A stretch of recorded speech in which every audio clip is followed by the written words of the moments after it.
Section 17.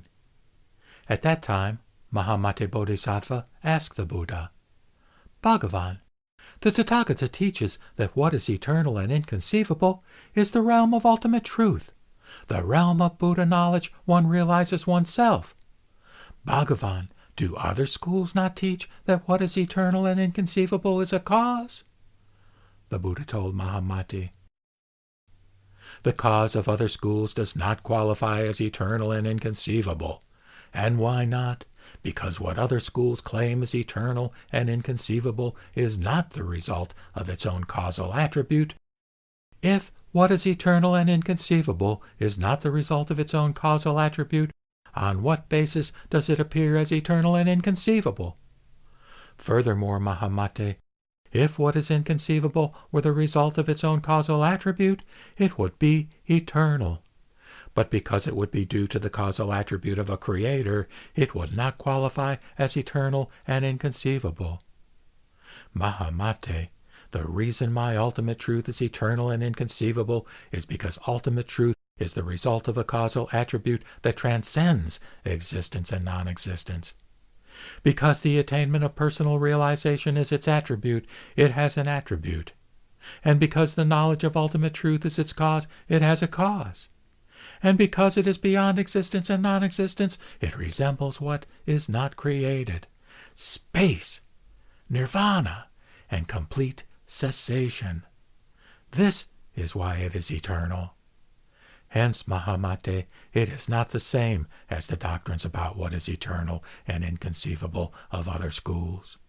Thus, Mahamate, this eternal and inconceivable is attained by the personal realization of the knowledge of the Tathagatas.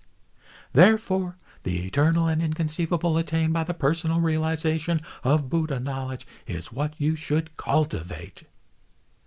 Moreover, Mahamate, the eternal and inconceivable of members of other schools is impermanent, because it is caused by something else, and because it lacks the power to create its own causal attribute. Also, Mahamate, members of other schools consider their eternal and inconceivable as eternal despite having witnessed the impermanence of the existence and non-existence of what is created. Mahamate, despite having witnessed the impermanence of the existence and non-existence of what is created, I could use the same method to claim that the realm of Buddha knowledge, realized by oneself, is eternal and free from causes. Mahamate, if the eternal and inconceivable of other schools were the result of a causal attribute, and that causal attribute did not itself exist, it would be the same as horns on a rabbit. Their eternal and inconceivable would be merely words and imagination. This is the problem among members of other schools. And how so? Because what is merely words and imagination is the same as rabbit horns, for which a causal attribute does not exist. Mahamate, what I speak of as eternal and inconceivable is eternal because it is based on the attribute of personal realization, and because it transcends the existence and non-existence of what is created. It is not in consideration of the impermanence of external non-existence that is eternal.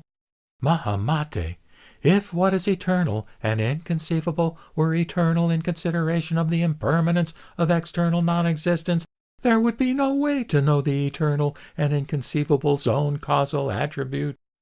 As this distracts people from the attainment of the personal realization of the realm of Buddha knowledge, it is not worth talking about. Section 18.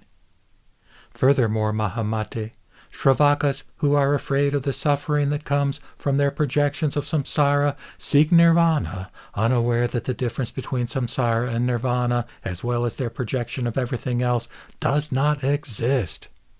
They conceive of nirvana as the cessation of all future sensory realms, not the transformation of repository consciousness through the personal realization of Buddha knowledge. Thus, ignorant people speak of three paths, and not of the projection-free realm that is nothing but mind. Mahamate, they therefore do not know the realm of the mind perceived by Tathagatas of the past, the present, and the future. Instead, they are attached to the perception of a realm outside the mind and keep turning the wheel of samsara. Section 19. Furthermore, Mahamate, nothing arises. This is what the Tathagatas of the past, the present, and the future teach. And how so? Because existence and non-existence are perceptions of one's own mind, the existence or non-existence of which does not arise. Mahamate, nothing that exists arises. Everything is like horns on a rabbit or a horse, the mistaken projections of an imagined reality by ignorant beings. Therefore, Mahamate, nothing that exists arises. The non-arising that characterizes all that exists, this is the personal realization of the realm of Buddha knowledge, not the dualistic realm of projections of the ignorant. The existence that characterizes such things as your body, your possessions, and the world around you, Mahamate, is the interplay of the grasping and grasped of repository consciousness. Trapped by their dualistic views of origination, duration, and cessation, and their wish for things to arise, the ignorant give rise to projections of existence and non-existence, not the wise. Mahamate, you should reflect on this in your practice.